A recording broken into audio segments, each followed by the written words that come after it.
Hello and welcome to our training on addressing implicit bias as part of the CARE Act.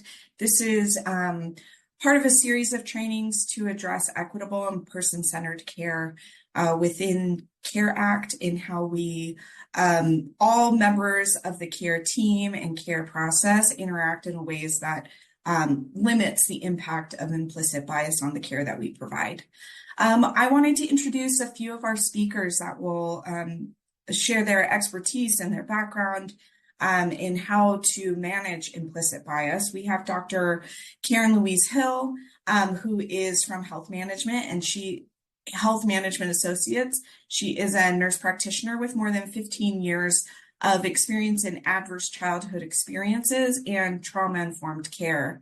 We also have Dr. Deborah Rose, who is also with Health Management Associates, and she's a clinical psychologist with 20 years of experience in behavioral health services, including assisted outpatient services, and she is certified in diversity, equity, and inclusion, and has experience working with social services agencies. We're also pleased to be joined by our partner, Rachel Chambers, who is the co-executive director and COO of Painted Brain, which provides peer-based services and training and clinical mental health services. So let's take a look at our agenda today and preview some of the content. So we have 4 sections. Dr. Hill and Rachel will take us through the first few sections, an overview of bias, and then walking us through different strategies that can be taken both at the individual level and then at the organizational level to address or manage bias. And then Dr. Rose will take us through how we can apply those concepts of mitigating bias through the lens of different roles in the care process. So let's take a look at our learning objectives today. Our goal is that by the end of the session, participants will have an increased ability to do a couple of things. One is describe the impact that biases can have on ourselves and others. And the second is list some action steps that an individual or an organization can take to manage bias. So with that, I'm going to turn the time over to Dr. Hill to get us started. Dr. Hill? Well, thank you so much, Patricia, and good morning, everyone. Let's just have a little bit of an overview. It's always really nice so that everybody is clear on how we're defining bias and implicit bias. So a bias is a tendency or an inclination or a prejudgment toward or against something or someone, an idea, a group, anything. You could even have a bias against food or weather, all of those kinds of things. But biases are often based on stereotypes rather than actual knowledge of the thing. Now, not of food, but sometimes, you might have kids that say, I won't eat anything green. They're biased against green. So it can be something that's really not founded, right? Based on life experience and influenced by messages we've even been given by people in our lives, family, friends, teachers, social norms, cultural norms, media, social media, other things. Can be a different type of bias, which is an implicit bias. Our brains place people in groups based on outward appearances and stereotypes down in the amygdala of our brain. That was actually back sort of in the caveman days, a thing that protected us. If you saw something that was unfamiliar to you or that was different than your group, you wanted to know whether or not they were safe or not. And so that's really where many biases come from, is from a place of safety, in addition to the messages that we get from all of those places that I've just talked about. What's important to know is that stereotypes are not correct, as I've said earlier, but influence our thinking and our perception of others and of ideas and places. It's not always about potential harm, although safety is often sometimes the purpose, at least initially. We can take it to an extreme. And so this is why we're going to talk a bit more about this today. And we always like to, my colleague and I like to start these off with an exemplar. And so I'm going to pass it to Rochelle to give us the exemplar for our talk today. Thank you. Before we jump into our discussion, we want to, on implicit bias, we want to introduce you to Frank. Frank is a fictional case for us to consider as we discuss implicit bias and the CARE Act. He is not real, but his situation may sound familiar to you. As we talk today about how implicit bias can impact individuals going through the care process and strategies that we can take to reduce barriers, think about how these concepts could impact Frank. Frank, he's a 68-year-old single man, immigrant from Dominican Republic, formerly military, living with schizophrenia and PTSD, post-traumatic stress, and has a history of trauma. Frank is currently unhoused and intermittently stays in shelters and often hears voices and makes a scene in public, and has ended him with multiple arrests. Increasingly, Frank is paranoid regarding authority figures, and those situations have intensified with law enforcement. Some of the things that Frank enjoys is classical music and attending Catholic Mass when he's able. Frank has a sister that he stayed with time to time, and she helps him out with money when she's able. His homeless outreach worker filed a petition for care court, and Frank has been found eligible to meet the criteria. Now I'll turn it back over to Karen to give us an overview of Frank and how his experiences and implicit bias can impact CARE Act. Thank you so much, Rochelle. I talked a little bit about implicit bias, but we're going to talk a little bit deeper about it now. One of the things my colleague and I both want to make it clear is that as human beings, we all have biases. They're normal. And so the goal really for us today, the big take-home point is that we have to be aware of our biases, be self-reflective of them, and make sure that they are truly founded and that they're not, and decide whether they are or not, weigh those kinds of things, push them to aside if they're not, because they're never probably going to go away. They're always going to creep up at different times in our lives, and make sure it does not interfere with our care of our care recipients. That's really the important thing. Biases is a form of human functioning. It's one form of bias, implicit bias, is it happens unconsciously.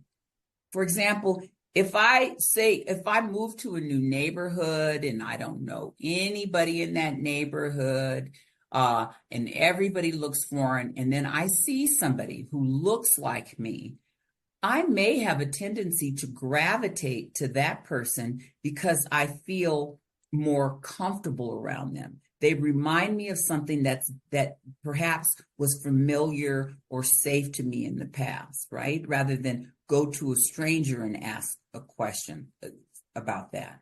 So we're hardwired to have these biases. And so we have to accept that biases exist, right? And as thinking, rational human beings, we have to be very cognizant of them and reflective about them. And so we need to take actions to mitigate the negative impact of our biases, because they can, for sure, be good. There are some biases that are good. For example, if you have a bias that you like to get up every morning and stretch and exercise and have a nice, healthy breakfast, that's a good bias to have, right? That's your own personal sort of self-care things, and that's a bias that you value your health, and that's a good thing. So we're not saying every bias is bad. Let's go to the next slide and talk a little bit about how biases can impact.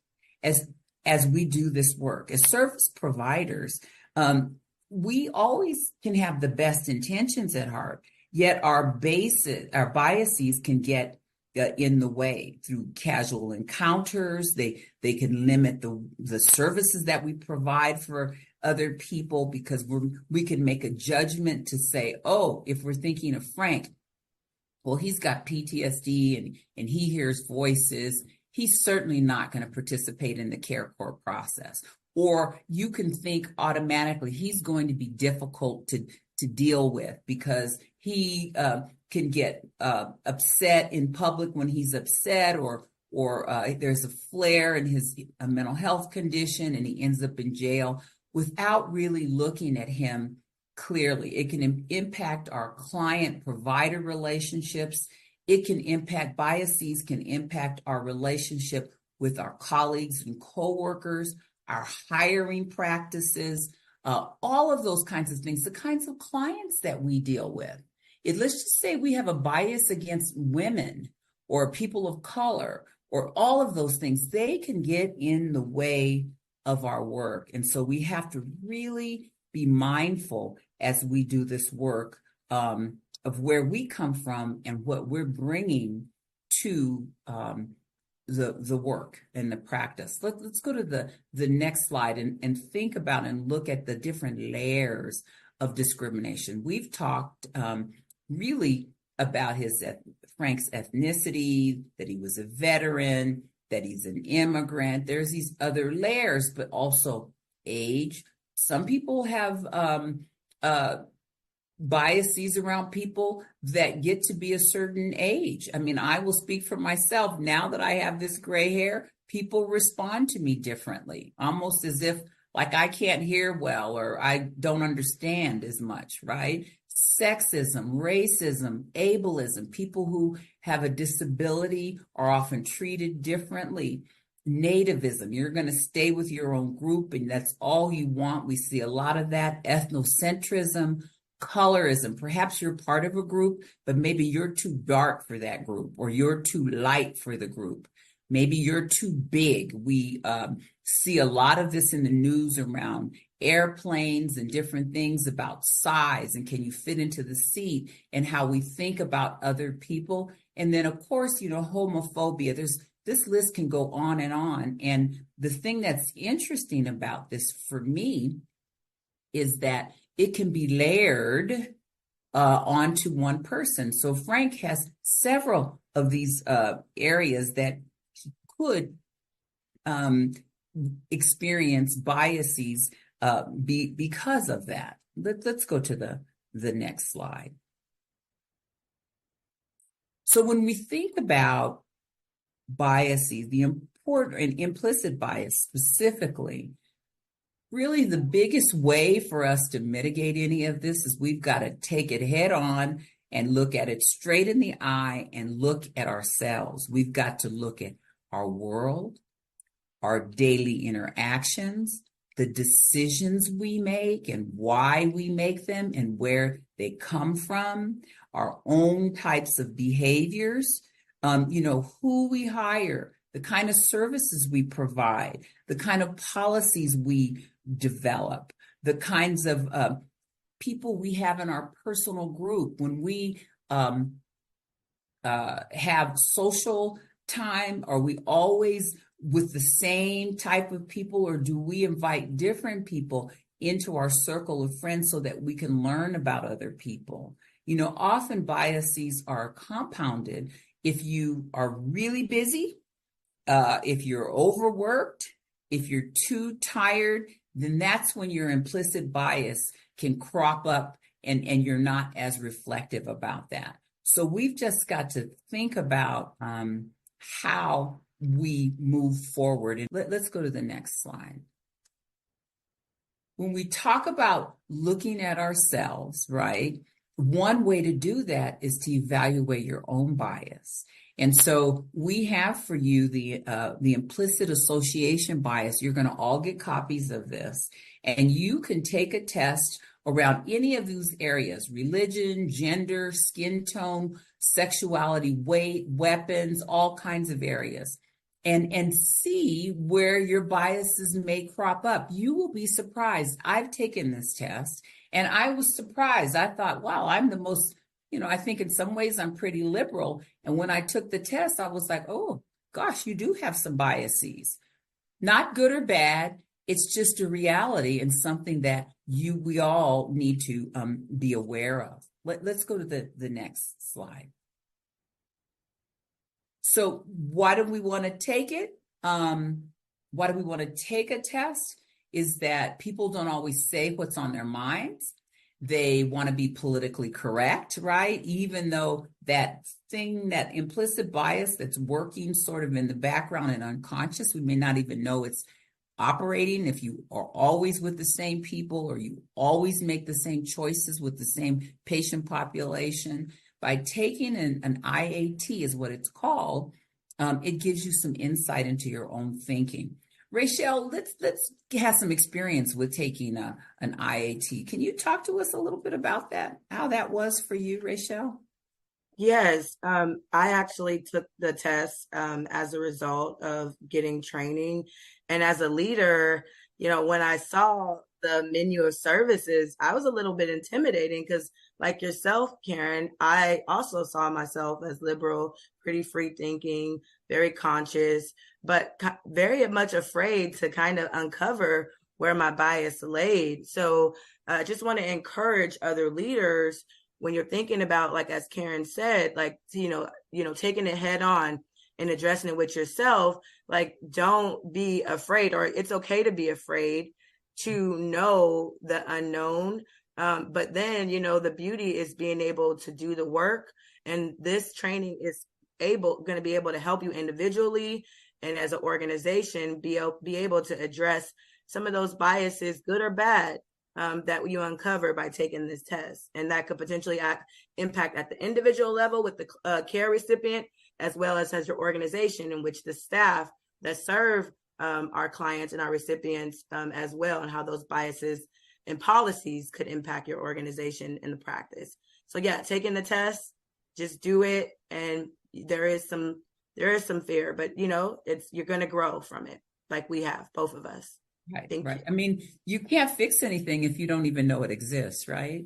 Exactly. You can't make any change if you don't know that it exists. So let's go on to the next slide here, because I think we've given you some resources. You can go right on. These are YouTubes. You'll get them. They're very short, little. Some of them are a little bit longer, but most are under 30 minutes, some are 15 minutes. It talks about schemas and attitudes, stereotypes, real world consequences, all kinds of things. I just want to briefly share something with you, is that when I was running a clinic and I needed to hire a staff person, and I kept passing over this one application. I kept passing over, and I was interviewing, and it wasn't really the right one. And finally, a trusted colleague of mine said, Karen, why don't you interview this woman? And the reason I was looking over it, I'm embarrassed to say, is I couldn't pronounce her name. So yes, we even have name biases, right? A name bias. I couldn't pronounce her name, and I had all these ideas of who that person was going to be. Long story short, I interviewed her, hired her. Best hire I ever had, worked for me for 15 years, is now a director and a manager at another healthcare organization. So see what you learn there when you do that, when you step into, and sometimes it takes other people to say, hey, why ask you that question? So let's go to the next slide and look a little bit about how it can show up in a different situations and experiences. I've just shared how it can be in the workforce, but it can be within our own families. People could, if we looked at Frank, his family might have a certain bias about him having a mental health problem. Perhaps they weren't happy that he went to the military.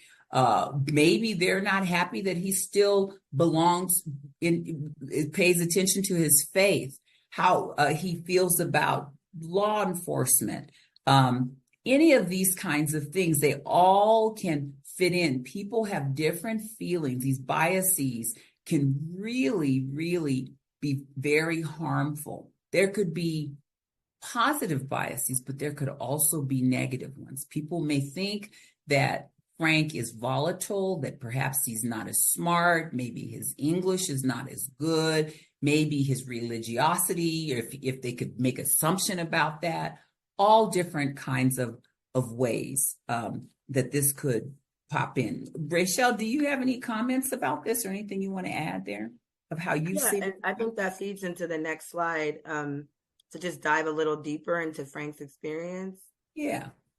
So just taking a deeper look to what you were saying, Karen, there can be a number of biases that show up for Frank in the care process, particularly the fact that of his age, as you noted, that could be a bias that Frank can experience, as well as his schizophrenia status and PTSD status. The care expectations for his care providers might be low because of that status and his diagnosis. He's also his faith and religion, people's perspective on that as well. So exactly what you said, like there's a number of biases that can show up because of the number of identities that Frank has. Mm-hmm. So it's important for us as providers to be aware of that, and those factors, those that can be strengths for Frank, particularly his religion. You know what I'm saying? Even his veteran status. Us as peer leaders, like we see a diagnosis and a lived experience in a way that as a means for employment and as a way to building your recovery. So these biases in the right setting and with the individuals with the right training can actually be turned into strengths. So just wanted to highlight that. And Karen, we can turn it over to you to really dig into some of the, serious mental illness, ethnicity, and kind of how that plays into implicit bias. Thank you so much. I wanted to just touch on a point. You said the different identities that Frank has. It's that intersectionality. None of us are one thing, right? We all come with our stuff, right? So that's something that's important to think about. We have serious mental illness. There's race, there's ethnicity. Providers are often more likely to overdiagnose a serious mental illness in African American ethnic minority groups because they don't often do the work that they need to do, or they're not familiar with those groups, or they're not familiar with cultural norms or how people present. And so these are all things that are really, really important. For example, Frank is living with schizophrenia and PTSD, as we've said before. He's also from the Dominican Republic. Perhaps you may have a personal bias about the Dominican Republic or the Caribbean in some kind of way. His skin is not white, all kinds of pieces. These are all factors that could affect how he can move through the care process.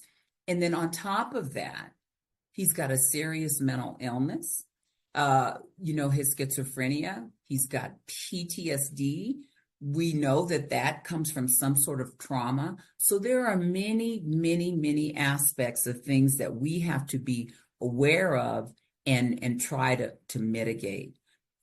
Rachel, let's discuss this on the next slide, some ideas in action of how we can better consider and understanding bias, how we might better fulfill our role in the CARE Act with our care recipient.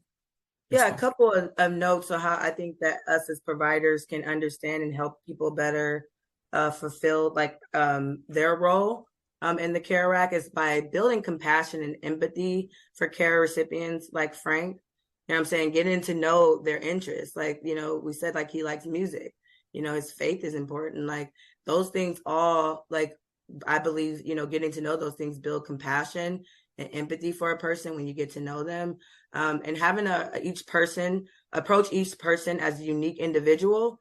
Don't categorize them all those people are like this. Figure out what is unique to Frank. As we noted, don't categorize all people from the Dominican one way. and figure, like you said, figure out their strengths. Make no assumptions. For example, don't make any assumptions about Frank's background, particularly like even when someone's from the same culture. They can still have different practices. I know when I was younger, and this is since Karen told a little tidbit about their bias. When I was younger in high school, I had a friend that I didn't understand, why they had been passing, their Spanish class, and they had been afraid to tell me that they were Afro Latin and spoke, Spanish. And I believe it was because of, the environment, the high school. I don't think many of us understood that, African of descent individuals, spoke Spanish.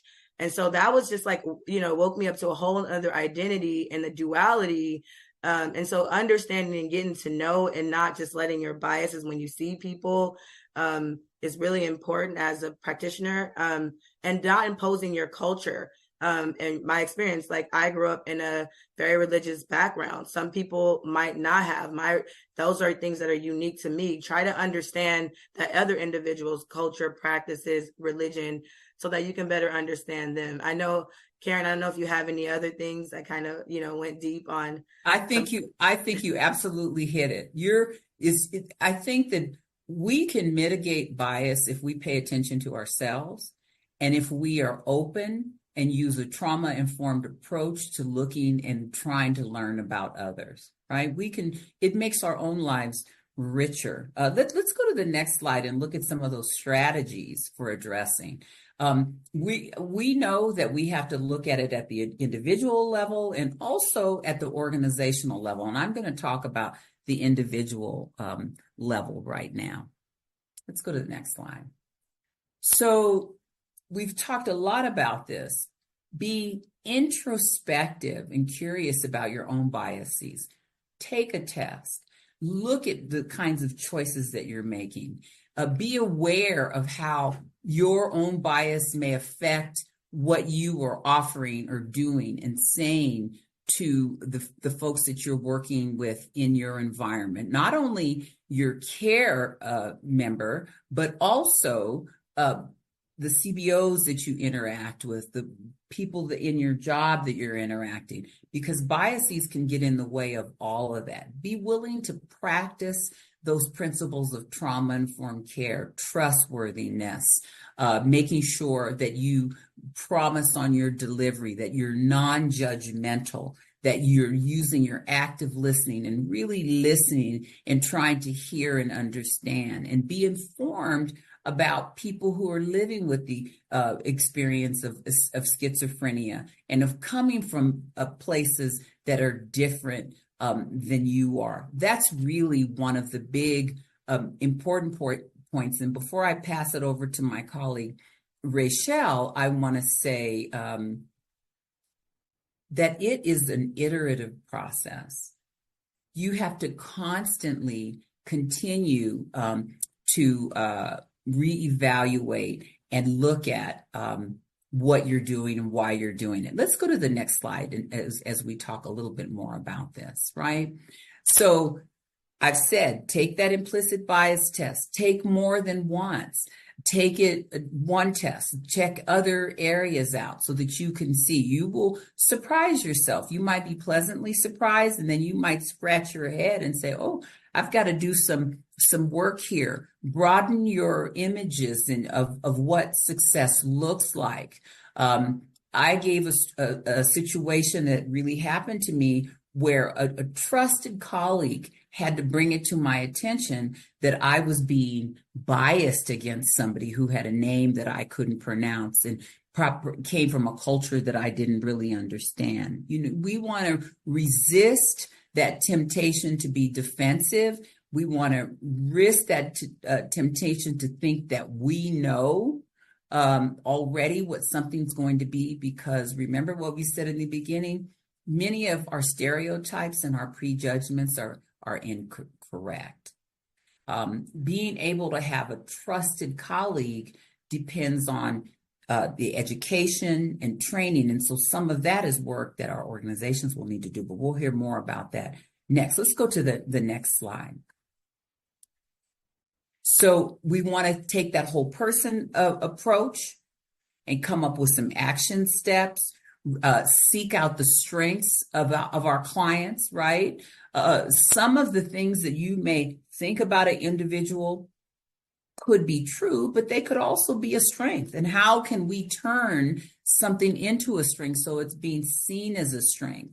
Find out ways to put individuals at ease. I've said our active listening skills, and try not to sort of interrupt. Those are the things that help with our biases. People will teach us how to work with them and how to better understand them if we show a genuine desire to really want to learn instead of trying to tell them what's wrong with them all the time, and to hear their story.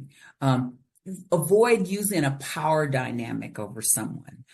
Sort of try to adopt a supportive and decision-making approach. Remember, the CARE Act is really person-centered, and them bringing their entire complex, multi-layered selves. And we are working with those people to help them to optimize their health and wellness. Those are really the important points of action and interaction that make an absolute difference in this work. Let's go to the next slide. So learn about cultural background and life expectations, and that's more than just picking up a book. It's great to pick up a book, but as Rachel said to us, is that we're not all alike from one culture. Every member that you meet from the Dominican Republic is not going to have the same worldview.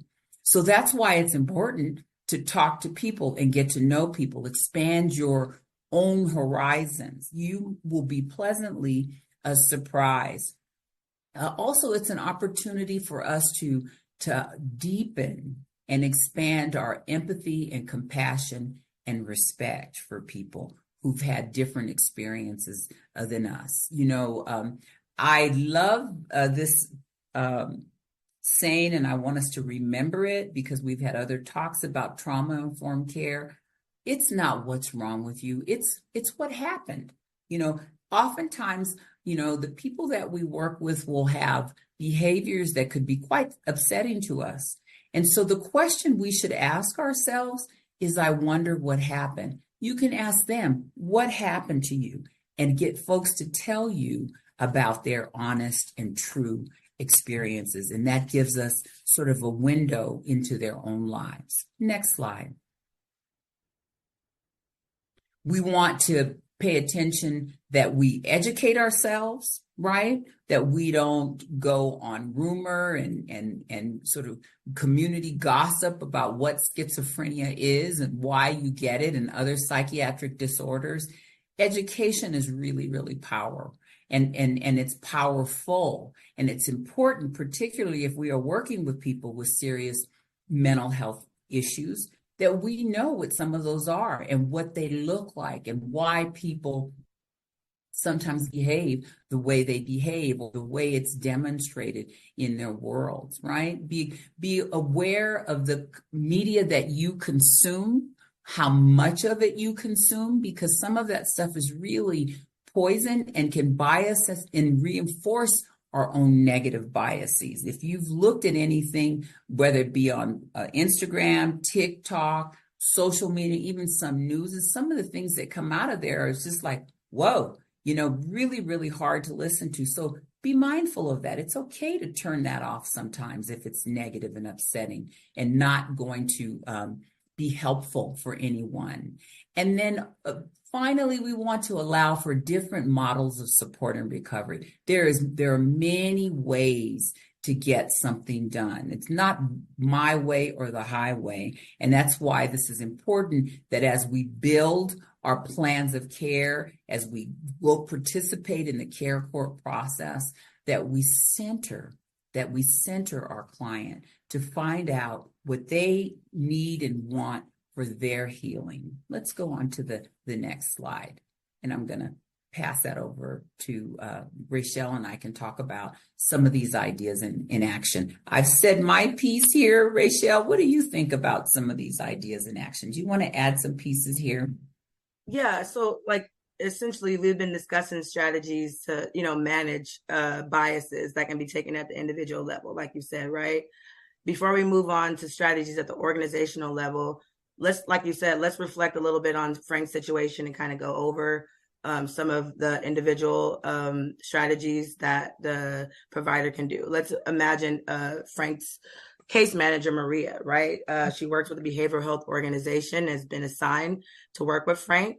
Maria is not new to behavioral health, but hasn't been working with this specific population, and realizes she has some implicit biases and assumptions about Frank. And I think to your point of what you were saying, like, of course, being introspective and curious about our own bias, writing those down, getting with the trusted member of your team and being able to discuss those things as you noted, being aware immediately at like the point of service and interaction, like how you look at them, making sure your body language is, your facial expressions. I tend to be a very, expressive person. So it's really important for me.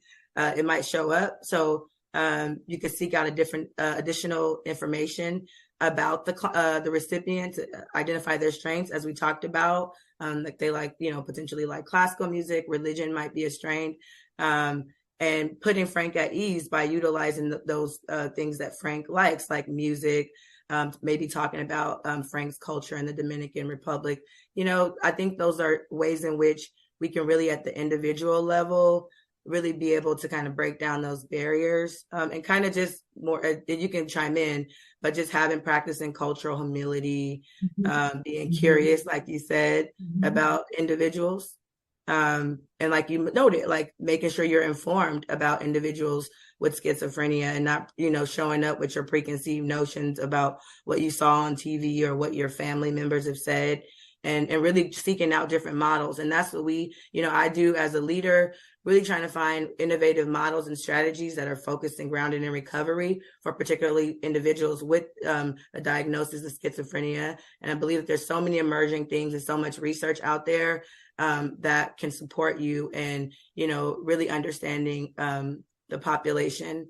I don't know if, Karen, you had anything else before we dive into strategies for the organization. The only thing I was going to add is that remember what we said earlier on, that some of these biases rear their ugly heads, the negative ones, when we are moving too fast, when we're trying to do too much, when we're stressed in our own lives, when we're stressed, something's happened that doesn't have anything to do with Frank or Maria or anybody else, something's gone awry at home. And so one of the things I would suggest that can help to mitigate biases and implicit bias is just to slow down for a minute and ask yourself this question: what's really happening? Why is Frank or Maria or whoever it is really triggering me at this moment? What's really happening? Am I making the best decision? And think through these steps of what could possibly be going on. And that's it. Let's hear about some strategies for addressing organizational level. Rachel, thanks. I just had to reinforce that. That is so real. Slowing down. Just remembering myself as a young provider and just all over the place and trying to show up for someone. That's a lot. So I just really resonated with me on that, about us slowing down and figuring out where that comes from. So yeah, can we go to the next slide to discuss the strategies for addressing biases at the organizational level? We can go to the next slide. But this is important because, as Karen talked about, at the individual level, about strategies, of course, now let's discuss, ways in which organizations can manage bias. And again, as we go through these ideas, let's think about how you can start, stop, and continue doing things to manage those biases. But some of the things that organizations, like broad concepts that organizations can really take a look at when managing biases, is really promoting a culture of learning, a culture of curiosity. You know what I'm saying? Like, promoting trainings that really get folks interested in learning and excited about the work that they're doing and about the population in which they serve. Really building a workforce that's welcoming and inclusive is also important. But yes, I was just going over the high level points and examining policies and building a team with perspectives. So now we'll go dig into all those 4 concepts right now in detail, particularly promoting a culture of learning. As we talked about, organizations must have a structure and systems to promote a culture of learning, as you know, that really creates learning and acceptance. In addition to like providing trainings, education, it's really important to consider, encourage your staff to learn about each other, to get curious. But of course, it's important to support education. That includes ensuring that training that's provided with the organization is accessible to all staff. Provide training opportunities for staff to extend that's external, that teaches them about concepts about individuals with lived experience, with individuals with different diagnoses, and provide incentives for your staff that are seeking education. I know us as providers, we love CEUs. So really being able to look at trainings that can really provide incentives for your staff is really important. And I think that will really promote a culture of learning and expertise. And as Karen was mentioning, really encourage your staff to learn from each other, including your colleagues and clients. Like staff have a lot to learn from each other and from the people that we serve. That's what we believe as peers with lived experience. And we have to ensure that our staff are well positioned to engage in those opportunities and really have that environment where folks can feel safe. So by providing and creating environments where staff can share and modeling that is really important. And being able to model a space where feedback across the organization is disseminated is important, because if you're doing it at the macro level, I believe that can go at the individual level when you promote that kind of behavior. And also leaders must model the behavior. Like I was saying, like if we as leaders create an environment, create opportunities, learning hubs, sessions for staff to just dialogue, brown bag lunches where folks can just talk. I believe that those are and engage. The leaders show up for those meetings. That's important. So really consider how you're promoting a culture of learning is important. Will really support the staff and being able to really head on address those biases at the micro level. And now we'll go to a little bit into depth about building a welcoming environment that's inclusive. As we noted, it's really important to foster the practice of cultural humility. So it's not just, hiring people that from different backgrounds. It's providing resources that broaden our understanding of different cultures and different communities that our organization serves. We can have those communities and have those communities show up in spaces and give input on best to how to serve them, as opposed for us just putting our thoughts and practices on a specific culture. And so another thing that we think is really important in building a welcoming environment is don't place pressure on individuals to speak for a whole group. I know that when I show up in spaces as a Black woman, I'm always nervous. I hope I'm not the spokesperson today. But it's really important to really gain unique experiences from, every individual, even if they're of the same race and background, because their experiences are unique and different. And once again, encouraging staff to share their experience without requiring them to be the spokesperson for that group is really important. So I really want to just hone in on that. And you could do that. And sometimes you have the best intention because you want to include individuals, but it could really put pressure on individuals and disrupt traditional power relationships and models that of bias. Particularly intentionally empower frontline staff to weigh in on policies and procedures. I really believe that's important when you're creating a culture that's inclusive, so that because they're on the front line, they know what's important. They're speaking to the clients if this is really informed work and we really believe that recovery is possible, it's going to be done through the individuals on the front line that are working with our most vulnerable populations. And like we mentioned again, just creating venues that really support feedback and disclose the steps that the organization is taking. I believe that that's really important, particularly for myself and individuals that lead organizations. Being transparent with your staff, talking to them. If your leadership is going to implicit bias trainings and doing workshops and getting mentoring, I believe that or you have a diversity and inclusion and equity plan, being able to be able to highlight that to the staff really would promote an environment that's inclusive and welcoming for people to, really share their experiences. And now we want to examine policies, and I'll have, when we get into some specific examples, I'd like Karen to weigh in.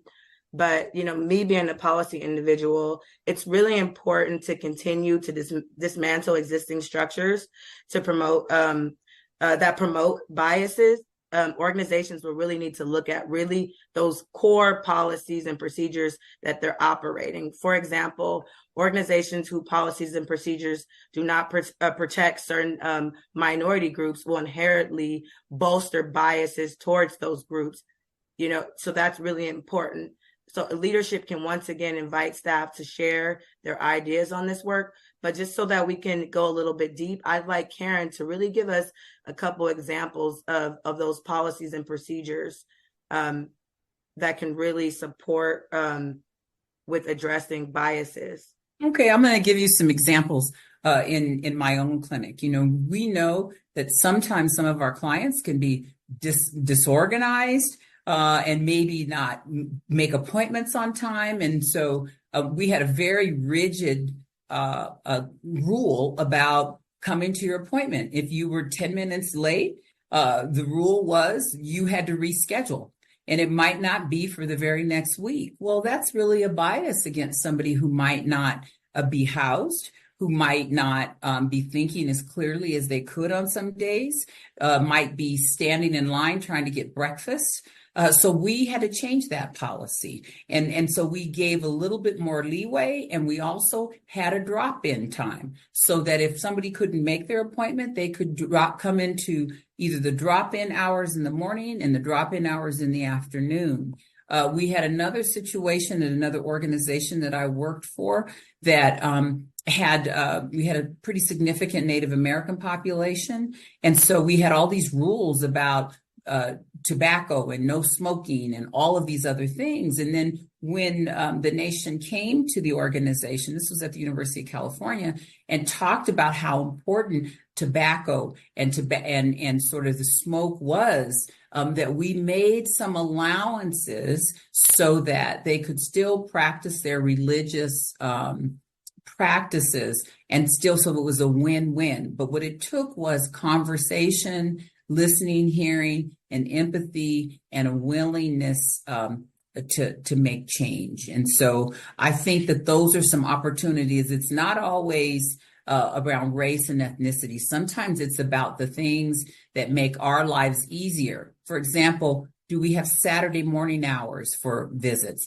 Are we doing evening hours for some of our to make appointments and things like that? Is there a way we can work with some of the courts to make it so that our clients can participate more? Let's go to the next slide. Thank you. So I think that plays into those policies and procedures, really plays into the next slide about building teams that really that bring a variety of perspectives to promote those policies that you were speaking to, Karen. And to the major points that we want to highlight, and I believe this is really key, in addition to improving your hiring practices and promotion practice, fostering an effective foster an environment where there's effective staff with diverse voices is important. As we noted, you have to create an environment where staff from diverse groups feel that their perspective can be heard and shared, as well as ensuring that leadership and management are welcoming to individuals from diverse groups. So it's really important that when we're thinking about hiring practices and promoting people, we first got to like make sure that individuals from diverse groups and backgrounds, voices are being highlighted in their perspectives, because that can also inform our hiring practices. And then incorporate, the biggest thing as well is to incorporate diversity and equity and inclusion practices into our hiring and promotion. Actively seek to bring in on new staff with diverse perspectives and backgrounds, as well as promote existing staff with diverse perspectives and backgrounds. And I believe that that's important, particularly me as I run an agency, because we say we do what we say and we reflect the community. So we really serve individuals with disabilities. So it's important for us to hire individuals with disabilities. And that can be various disabilities. That can be with mental health disabilities. That can be with a physical disability. That can be individuals from different genders and sexuality, different races and backgrounds. But it's really important, if you say that you really are, are culturally competent and doing this work, really your staff should reflect the diverse backgrounds and religions and practices of the people that you serve. So really some steps that you could take is really identifying partners. If you don't have the capacity within your current agency, look for other partners to create pipelines, create scholarship programs and advancement programs to promote various groups to engage in your career. Also provide inclusive benefits and flexible practices to attract a variety of candidates. Flexible work schedules really are important for different individuals. And also promote a holistic requirements for promotion. Really realistic, like promoting, having an environment where people work 80 hours a week, and that's the expectation for promotion is really, unrealistic. So really being able to have holistic approach to while you're doing this. So we want to kind of wrap up this concept in the next slide. And I'll have Karen kind of weigh in on some ideas and action on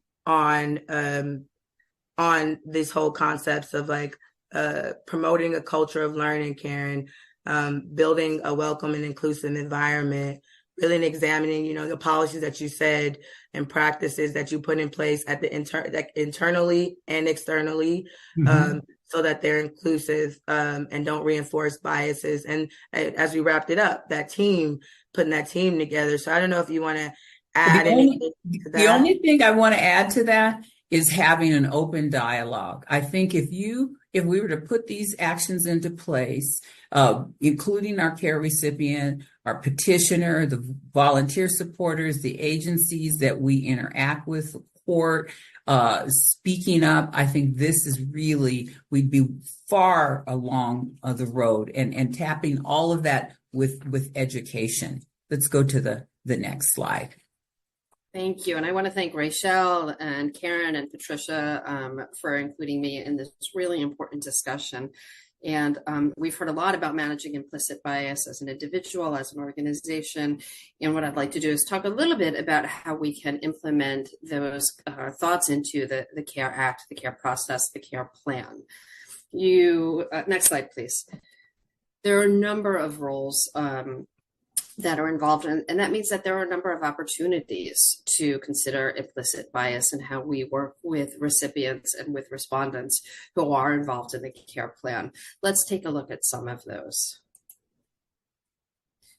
On the left side of our screen, we have what we're thinking of as best practices, things that can be done, thoughts that can be considered both at an individual level and at an organizational level when we address managing implicit bias. And those, because they're best practices, we're keeping them on each slide to draw your attention to how they apply to the various roles, the various settings, and the multiple people who are involved in the CARE plan process. We've talked about these strategies, and so let's think a little bit about how they apply to some of the specific individuals.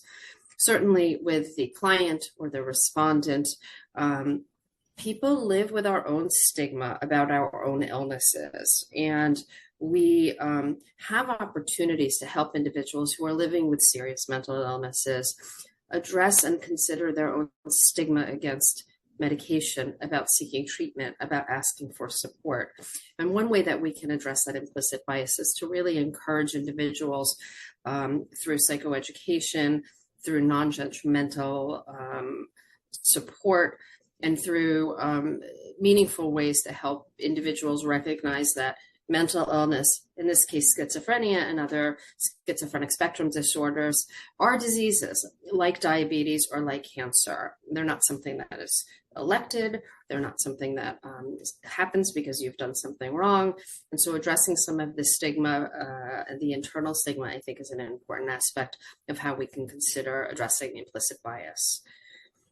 And certainly for the petitioner, there are many opportunities that we can address some of these issues. Again, psychoeducation is a great opportunity.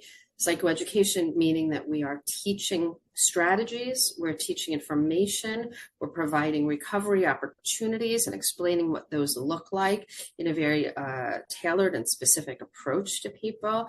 And so there is an opportunity to help people who are both petitioners and thinking of bringing a petition forward to address implicit bias about what it means to have a family member or a friend or a loved one living with a serious mental illness.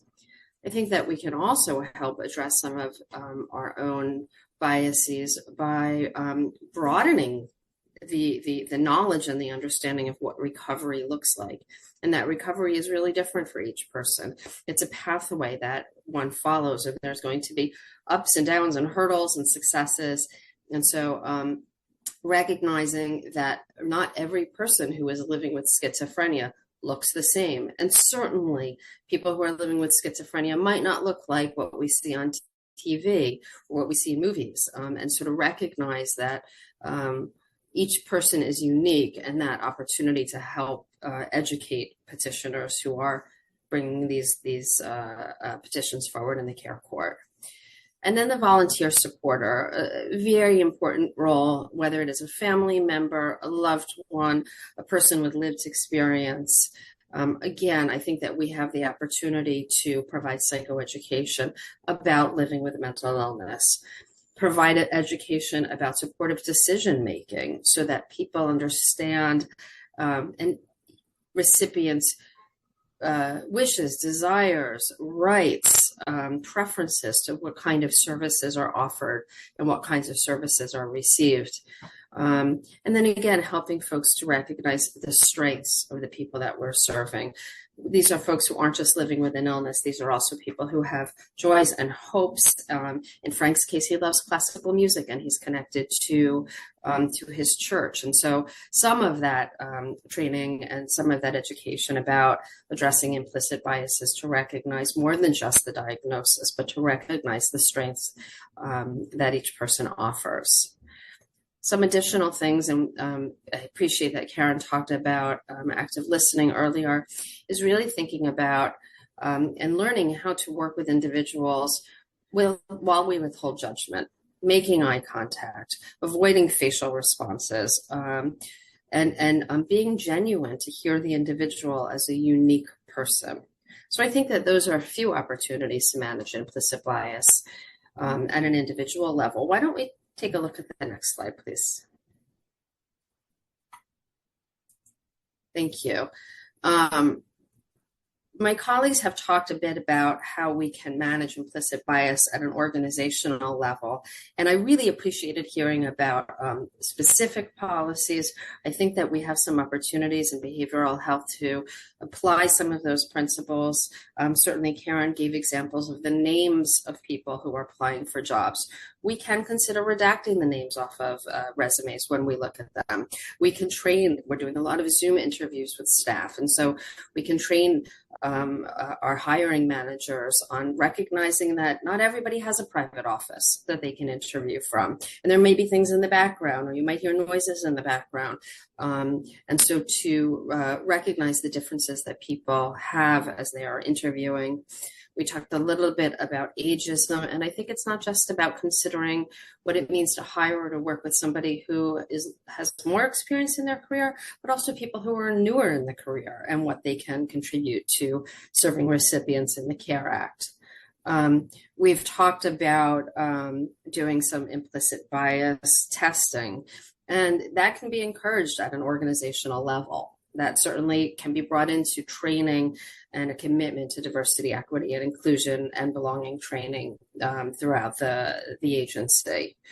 I think that's certainly how we consider supporting individuals who are living with serious mental illness, approaching each person with empathy, with compassion, putting aside our own biases and to genuinely connect with the individual. From an agency level, helping people feel comforted and welcomed.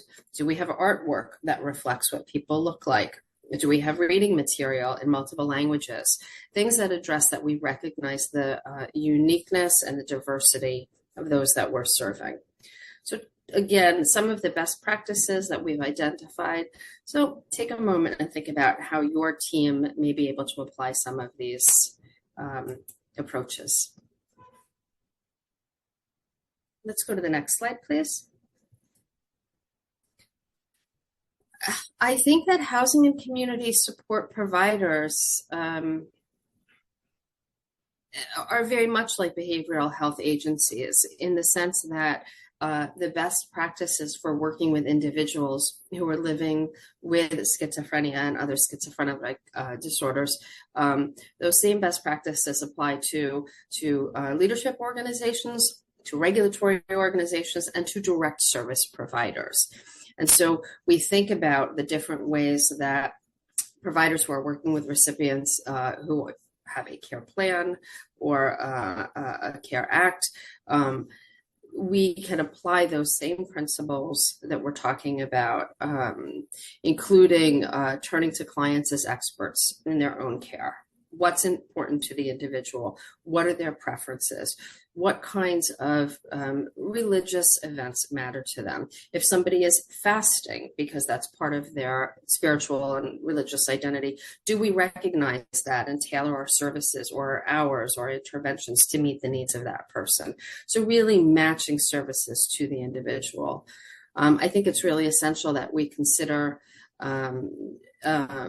our own biases when we're working with the care participants and supporting our staff to recognize theirs as well. And again, creating a warm environment with reading material, with artwork that reflects it, with staff who look and sound and speak like the care recipients that we're serving. Why don't we go to the next slide, please? Thank you. This is a big one, the courts. What can the courts do to manage implicit bias and to address that? And certainly there's lots of opportunities, and we have heard and we welcome and we support and encourage courts who are approaching interactions with potential respondents in unique and different ways.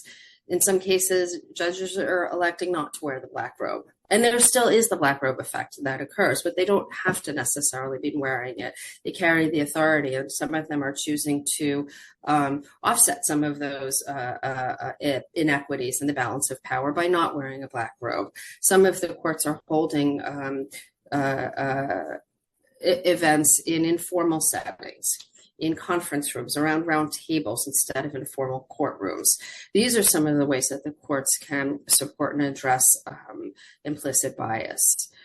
Certainly by being informed about what it looks like to work with a care respondent, a care participant, to receive education and understand again that each of those individuals that you are working with are unique, have their own strengths, have their own preferences, and to consider opportunities to build inclusive models to serve those individuals. Next slide, please. So as we take the really valuable information that has been shared in the last hour through my colleagues, I would like to encourage you to take a moment and think about how you would put these ideas into action. What might you have learned that will encourage you to stop or to pause and to consider something that you're doing? Maybe it's something as simple as sometimes we make assumptions that all English speakers read English, or all speakers of other languages read in that other language. Not necessarily true. Maybe we want to ask people what's their preferred reading material. So what's something that you might stop, reconsider, and think about doing differently? What have you learned today that you might start doing? We've talked about taking a test. Perhaps that's something you'd like to consider for yourself or encourage your staff to consider. And then what's working really well? And that's, I think, a moment that you can connect with your colleagues and say, what are we doing that's been impactful, that's been helpful, and that's made a difference? What's worked in other communities? So what's something that you might continue to do? And so with that, I want to thank you, and I'm going to turn it back to my colleague, Patricia.